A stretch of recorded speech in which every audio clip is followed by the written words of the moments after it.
Hey everyone, John here from All Miniatures Great and Small. In today's episode of What's on the Table, I'm talking Clash of Steel from Gale Force 9. These are the Americans that I'm working on currently. Now I've got a mix. I've got the Americans from the starter set, almost everything from the starter set except for the Hellcats.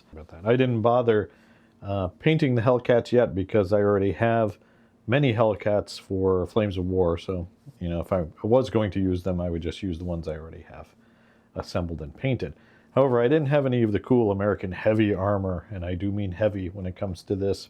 So I have a mix. I've got what was in the starter box plus some 3D printed models as well in various states of completion. Now most of the basic painting is already done here. I use Vallejo olive drab, or I think they call it brown violet, as my base color, and move up from there.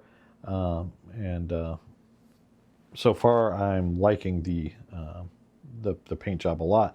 So the T28s are pretty much done. I've got two Battlefront T28s and then two 3D printed T28s. At first glance you probably can't tell them apart, but if you look a little bit closer you can see that there are some minor differences. The important thing here is just you can kind of see what I've done. I've applied the decals. Some of the decals came in the Clash of Steel set.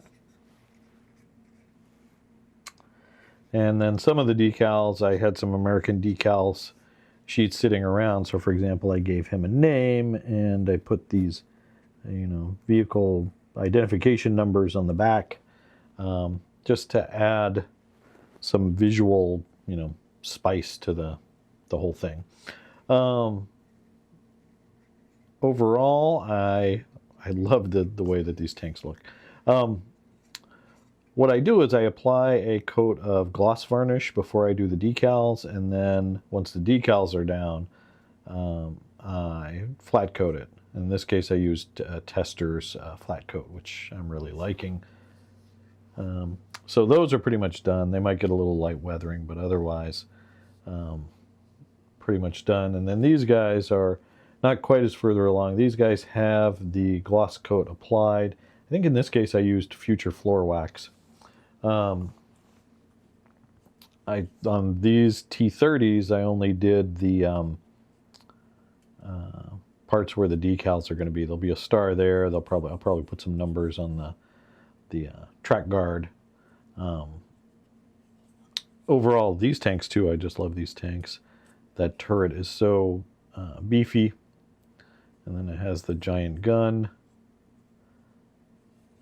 I decided to paint the, I don't know what those are, these exhausts a different color. I know that they're green on the real tank, but I wanted some variation to break up. These three are Battlefront models as well. And they are really nice. I like them. And then I have some T29s. These are 3D printed. Actually, all these 3D printed ones I 3D printed over a year ago. And I just pulled them out of a box. I'm like, yay, I can finally use them. This T29 has the ears, which if you saw my Clash of Steel unboxing, I was lamenting that these didn't come with the T29 version didn't come with the ears. Only the T29 E3, I believe, had the ears, which are, I say ears, those are like telescopic sights, like so you can range find. And I like the look. Otherwise, it really is pretty much the same turret that's there. It's just with that rangefinder bar. But yeah, I like the look, and for game purposes, it's going to be very easy to tell the T29s now separate from the T30s. On the Battlefront kit, the only difference between the T29 and the T30 is a different size barrel. But in this case, it'll be more obvious. So those guys are going to get decals, probably get that finished this weekend, slap some flat coat on them and call them done, and then tackle the Soviet side. So that'll be next up.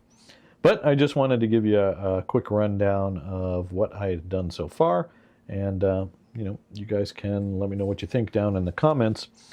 If you like our Team Yankee and Flames of War coverage, do check out our Patreon, where we do battle reports there on a much more regular basis. And then, here, please do consider clicking that like and subscribe button. Click the bell to receive notification when we release new content. You can also check out our YouTube membership. All of that helps us continue to do what we're doing, which is, bringing you some cool looking stuff and being able to chat about it. Let me know what you think down in the comments below. As always, thanks for watching and keep on gaming.